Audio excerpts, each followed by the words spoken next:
Assalamualaikum dan salam sejahtera. Anda sedang menonton rakaman khas agenda Awani di UTM Skudai, dan telah berlangsung suatu perjanjian dan juga suatu inisiatif bersama yang begitu menarik ya. Kita tahu negara melalui Yang Amat Berhormat Perdana Menteri telah menjanjikan kepada dunia bahawa menjelang 2020 kita akan kurangkan pelepasan gas rumah hijau ataupun carbon footprint kita kepada dalam 40% menjelang 2020. Dalam konteks itu, bagaimana nak mencapainya? Dalam statistik dunia menunjukkan bahawa penggunaan tenaga seluruh dunia 30% adalah daripada kenderaan dan pengangkutan. Itu yang saya nak bincangkan. I would like now to speak in English because I have a very important guest, and I was just making the point for the benefit of my guest that statistics shows that 30% of energy utilization in the world comes from the transport or transportation industry or sector. In that case, Professor Ricardo Martinez Botas has a very good collaboration ongoing with UTM, and has been, formalized and launched by the Higher Education Minister at PAGO. Is the Imperial UTM Lowcarbon Transport Research at PAGO. And I would like just to not only talk about low carbon transport research in the PAGO Higher Education Hub, but the whole notion of to solve the world's ill as we know now, we really need technology, and a lot of them are high technology that we have to keep on working, researching, and coming out with real products and innovation to solve real problems. So if we look at climate change, IPCC has stated that if we don't do anything, we keep on putting out carbon like we are doing today, by 2050 we will see the rise of 2 degrees Celsius, and that's going to be really bad for the whole global world. So if I take out that 30% utilization of energy by the transport industry, why is this research center and R&D center in PAGO so crucial in this big picture, Professor? Okay, so you look about transport, and the word you use is appropriate, transport. Transport is about mobility. So first of all, you should think mobility. So wealth creation impinges on mobility. Okay. Without moving people and goods, you will not create the wealth that is needed to make an economy move forward. If the economy needs to move forward, you need mobility. Simple. Now, mobility requires the use of vehicles, trucks, buses, moving people and goods. And they rely on some sort of gadget that can push you forward. That gadget will use energy, and that energy is 30%. 30% is a great deal. A lot of that is moving individual from A to B, and how do we make that mobility more efficient? In order to move, you need to use fuel. How do we use less fuel? In order to move, how do you reduce casualties on the road to zero? That's your challenge for your audience. You want someone working in this space, the challenge is 0 casualties on the road. And thirdly, in a city like KL, for instance, London, where I live, carbon emissions is not the top priority. It is the quality of air, or air quality. So the center impinges on 3 items. Energy efficiency of the transport element. 67% of all energy use is wasted in the tailpipe of an internal combustion engine.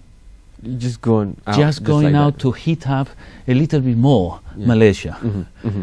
So that's not a very good state of affairs. Engineers and scientists working together at Imperial UTM, we are looking at how to recover that energy from the exhaust.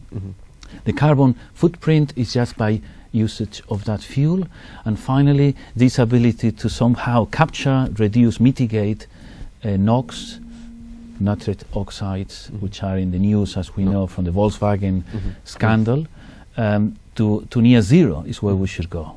So the challenge is immense, because transportation reduction of transportation footprint and emissions is extremely hard because it impinges on you driving in a particular fashion. Or I'm not going to let you drive. Well, no, I have to let you drive.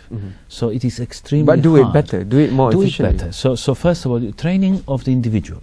I think our transport center here at UTM, in cooperation with Imperial College, that is looking at semi or fully autonomous systems. So these are systems that are partially autonomous, so you might not be able to behave in the way you would wish to behave, but still you achieve mobility. You get to your destination as well as before or better than before. So I have less option to do what I do in a car or any transport, but I will get there the same or better. You'll get there the same, possibly better, and you will contribute less to the air quality problem of the planet. So how do I translate that into the engineering part? So the engineering part is about working at the interfaces. I think you just had the president of Imperial College talking about this. This is not about the individuality of that component, an internal combustion engine. It is about combining elements together into a more efficient system. So don't let energy waste. Where possible, electrify it. But you see, you started your question earlier today by talking about cost effectiveness. And you're absolutely right that cost effectiveness will drive the solution. Engineers and scientists working together can deliver the gadget, the improvement. But then the economists, entrepreneurs and creative people can make it into a product. I have to go for the first break, but once we are back, we always love it when top universities from around the world want to work with us. So maybe some of us has not really looked beyond the name of Imperial College. Why bring this kind of technology to partner with UTM? What does UTM have? What are you bringing from Imperial College? There's a lot of things there. We know the basic fundamental research in a lot of areas, engineering, mathematics, even business and medicine, for example. But for this particular low carbon transport, what kind of technologies are you bringing? What kind of expertise? That we'll discuss after this short break.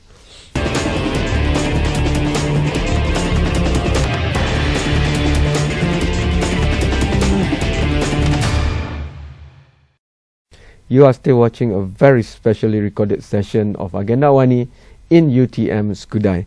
And I'm very glad because it opens up the door for me to have a look-see into a very important initiative that has been announced before, but finally it's been launched physically in Pago, the Imperial UTM Low Carbon Transport Research. The center will do a lot of things that, you know, is very, very wonderful to increase the efficiency of mobility, and with that, you know, contribute to lowering greenhouse gases emission and stuff like that. But I want to bring it back to expertise. We have had our national car for decades, but we haven't gone down this road. So what are you bringing from Imperial College? Because we know Imperial College has been around for more than 100 years. So there's a lot of wisdom, knowledge there. So what are you bringing here, and why is it that you bring it here? What are the corresponding things from here that you can get? Yeah, thank you for that question. So, you know, our university has many aspects. The first one is training. So here we're looking about people, and the people training to enable them to become future leaders in the field, future scientists and academics. This is something that we're luckily doing with UTM. So they come to our hub at Imperial in my center, and then we're training people that will come back to the center here. That's one way. So we, Imperial College, obtain a persons that contribute to our current research. What we bring to UTM often is the research fundamental understanding of the components, bringing science to the table. And you know what I want to create here? I talked to Dato Zaini about this many times when he visits me in London. It's about the creation of a hub of ideas. So yes, fundamental research, fundamental knowledge is essential. But that fundamental knowledge is then translated through creativity into new concepts. And those concepts someone has to take through entrepreneurship into the market.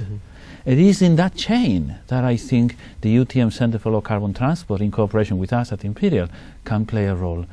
So we will do here in Pago and in JB, Johor Bahru, we will do large-scale testing that otherwise we would not be doing in South Kensington at Imperial College. So we develop the component and some basic knowledge. That component and basic knowledge is then translated into a full-scale facility here in Malaysia, and then the interactions of the components are understood. An engine with so many recovery system, a turbocharger, if your audience likes technology, that's the kind of technology we're looking at, battery system, electrification. Those components are then sent back to be fully optimized at Imperial, and finally re-optimize and a system here. Professor, sorry to come at it from a very consumer layman point of view, because out there, if we mention low carbon transport, people straight away will be asking us, hybrid, electric? You know, we straight away go there because that's the consumer perspective of what's available. Can you link that picture that you have described just now to what we can relate to available right now in the market? Absolutely. So this is something I worked as well intensively, and I'm advisor to the Department for Transport in the UK. And there we're looking at the use of a non-combustion product, such as an electric vehicle.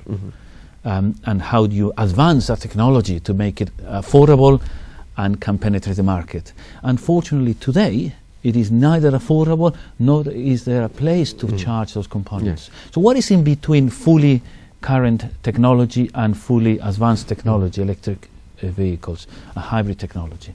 And you know, let me tell you, a hybrid vehicle in the city is 20 to 30% better on average.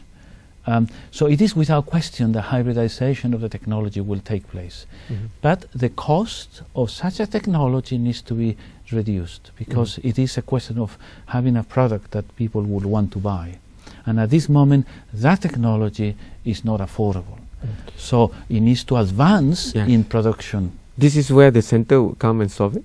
No, the center will not look at how to make things more affordable to the customer. The center will come up with solutions that in their components together can deliver energy efficiency, low emissions and low carbon. For example, looking at material that will make the transport body lighter. Absolutely. So if you look at a car, those enthusiasts of vehicles like me will see that aerodynamics, this is the queen of all vehicles, plays a very big role. But the second biggest role is the weight of the vehicle. So at Imperial College we have work in low weight aluminium bonding with Professor Lin, and he is developing technologies that enable the body to be lighter. We here will make the engine and components to be lighter and more efficient. And those two together will lead to a lower carbon vehicle solution, which again, let me stress, needs to be affordable. So your car companies, you ought to be at the leading edge of this development in Malaysia. I've been coming here for quite a few years. You ought to be forward-looking. Play to your strengths. We had in another interview in this program. What are the strengths of Malaysia? For sure, mobility is necessary. Highly trained engineers that are engaged in creative programs of education that produce creative ideas straight away for what's needed in the market. So break down the barriers. I think often about this when I teach. I'm an educator as well, a professor of engineering. And why should we have very clearly cut curriculums? Why don't we break through, like the blueprint of higher education, break through some of those barriers and enable your final year students to have a creative studio to try ideas. So creativity and trial of ideas based on fundamental knowledge that you imparted earlier in the degree. I think Malaysia is a nation that is growing, it's a nation of ideas, but you need to enable the younger generation to produce those ideas. It's not only about communication, it's not only about Instagram, it's not only about Facebook. Enable them to create. What do you use it for? Exactly. So, I have to go for the last break, but once we are back, maybe we go a bit deeper into what's being done, because for example, when we talk about electricity, a lot of focus is on the battery? How do you make it long lasting? How do you make it store more power longer? How do you make it lighter? You even have to look at the fundamental of physics and chemistry, because you want to see where the electron resides and atoms and stuff like that. And then there's also the part that if you make engine lighter with thinner walls of engine, then how do you look at the other component of what it's supposed to do, which is all this reaction happening? Well, how would it be durable, for example? So maybe, to link what you've said about Malaysia, we have all this natural stuff, resources around us. How do we move them in a non-traditional way? You know, before it's just steel. For example, maybe this time, you know, you can use something green, palm oil composite, for example. That kind of meeting of different things and multidisciplinary approach is what we're going to ask Professor right after this break.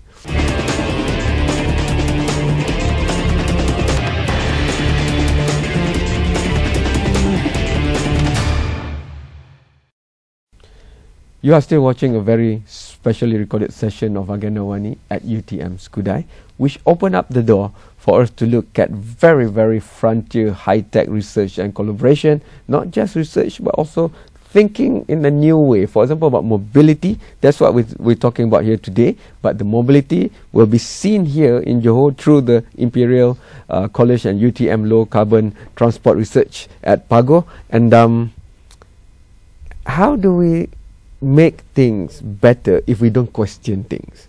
Must the internal combustion engine be this big? For example, when I bring my car to have a very old car, top overhaul and all this stuff. So I look at it and it's very messy, cumbersome, and we look at it when we know it's not sustainable for the country, for example. But before was the link in between. So what's the alternative? How do I start thinking different about it? So I guess this collaboration looks at that for mobility, and if you can go maybe a bit deeper into the internal combustion engine, for example, it needed a lot of steel inside there because there's a lot of powerful stuff, you know, happening inside. But for the new way of the new thinking of mobility, it needs to be a bit more harmonious to the energy being put out and efficiency being put out. So is it reverse thinking? You know, some people say that you deconstruct. You look at the internal combustion engine, tear them apart and put them together in an efficient way. But maybe you guys have a different way of doing that. How do you approach it? Okay, so the question really regarding internal combustion engines is looking at where the state of the art is. Here at UTM, and certainly cooperating with us, we're looking at the state of the art. The state of the art of internal combustion engines is to make them smaller. So maybe you had a 4-cylinder engine, you're probably familiar with what that means, or 6-cylinder, making the 4-cylinder 3 and the 6-cylinder 4. Okay. So you're making the engine 50% smaller. Okay. So it's not that you're making the walls thinner using necessarily any different material that we're accustomed to, we're using less of it. Yeah. So now suddenly you've got a car, a vehicle with a 3-cylinder engine, but equally powerful, and it feels the same. When you put your foot down the gas, you feel a response which is appropriate. But what is the benefit? 35% more fuel efficient, 35. Okay. This is the kind of gain that the automotive industry has achieved. It's already achieved in the last 2 or 3 years, and I believe the next 5 years to a decade, it will be dominating advanced transport systems. But you see, that's not good enough. Okay. Beyond 10 years, which is a long way for more people who investors, but not a long way where academic endeavor is engaged. Beyond 10 years, we need new concepts. Yeah. And fortunately or unfortunately, they will be based on electrification. So I can see that here we're doing is combining this tiny engine, maybe 2-cylinder, maybe 1-cylinder, maybe the engine ends up being of that footprint. Okay. But it's combined with other elements, such as a battery, supercapacitor, and it's also pluggable to the wall. So there you got a hybrid vehicle, advanced hybrid vehicle. You will not run out of electrons because your little combustion engine, highly efficient, actually will be able to get you out of a problem if the battery goes down. So it's a harmonious solution. I like that word you use, that it is a harmonious integration of remaining combustion for a period with advanced concepts. This is what we will be doing here. You know, when you look at that mobility, we talk about lightweighting, for sure, needs to be achieved. Cost, lightweighting, and highly efficient components.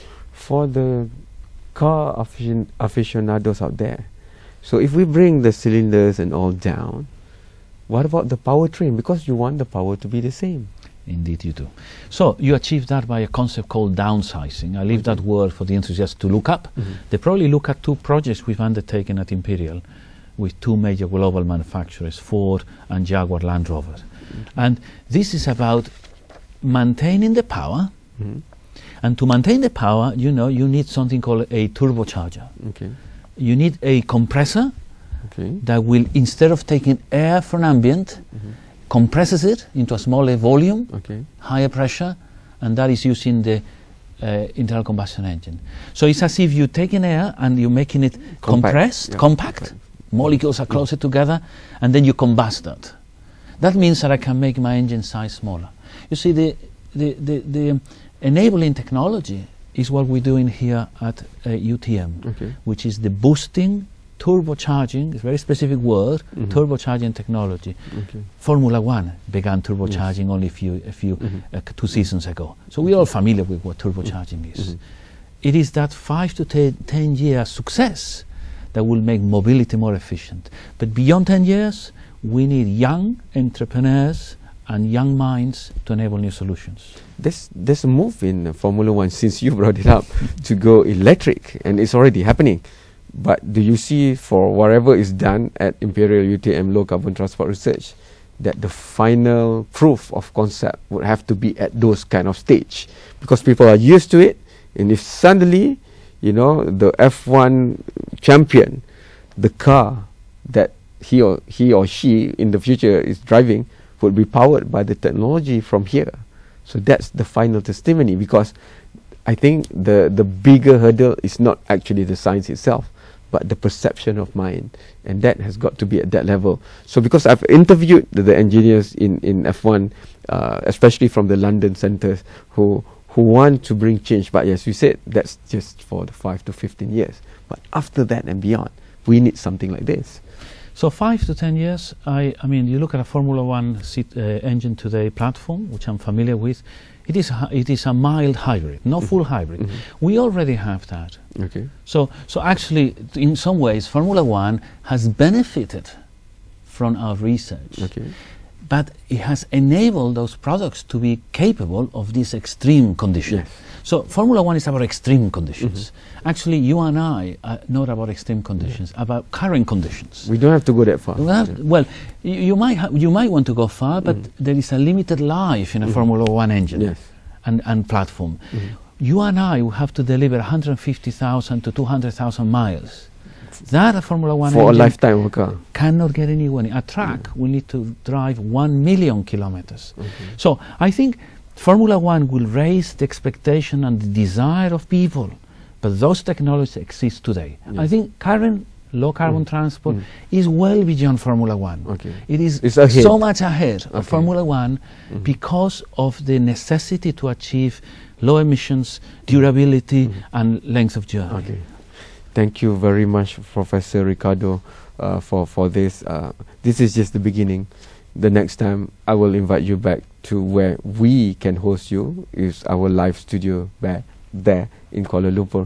Thank you so much. A pleasure. So that was a very important interview. Itu adalah temu bual dengan Profesor daripada Imperial College Imperial di UK, dan ada kerjasama dengan UTM untuk mengeluarkan kenderaan karbon rendah, dan itu kita akan terus telusuri di Astro Awani, kerana itu topik yang begitu penting untuk kami. Hantarkan pandangan anda sendiri kepada pelbagai platform yang Astro Awani ada, Facebook, Instagram, Twitter, YouTube dan sebagainya, ataupun buat turun aplikasi mudah alih iOS dan Android supaya anda boleh menonton dan juga memberikan komen secara langsung. Sekian, selamat malam, insyaAllah kita akan jumpa lagi.